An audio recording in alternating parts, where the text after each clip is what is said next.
জঙ্গি গোষ্ঠী আপনারা গতকাল দেখেছেন, গত 11 মাস ধরে আমরা যে মিডিয়ার বিরুদ্ধে যে ফাইট করে যাচ্ছি, তারা বারবার বলছে আওয়ামী লীগকে নাকি সুযোগ দেওয়া উচিত, রিফাইন্ড আওয়ামী লীগকে নাকি সুযোগ দেওয়া উচিত।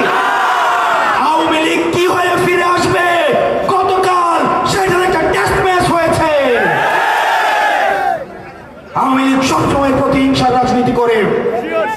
আওয়ামী লীগকে আমরা লক্ষ্মী বৈঠা থেকে দেখেছি, আওয়ামী লীগকে আমরা পিলখানা হত্যাকাণ্ডে দেখেছি, আমরা শাপলা হত্যাকাণ্ডে আলেমদেরকে পাখির মতো গুলি করতে দেখেছি।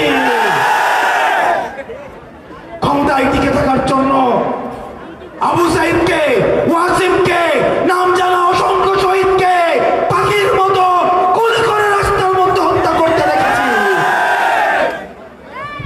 আমরা হয়তো মারা যাব, আমাদের হয়তো গুলি করে হত্যা করবে, হয়তো আমরা অ্যাসাসিনেট হব, কিন্তু প্রিয় ভাইরা, আওয়ামী লীগ মুক্ত বাংলাদেশ বিনির্মাণের দায়িত্ব এই প্রত্যেকটা তরুণ প্রজন্মকে নিতে হবে।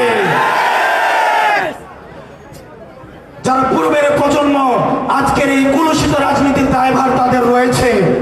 কম্প্রোমাইজের রাজনীতি, ব্যাকডোর পলিসির রাজনীতির কারণে আজকে এই তরুণ প্রজন্মকে দায়িত্ব তুলে নিতে হয়েছে। আমাদের রাজনৈতিক দল গঠন করার কোনো প্রয়োজন ছিল না, কিন্তু আমরা বাধ্য হয়েছি।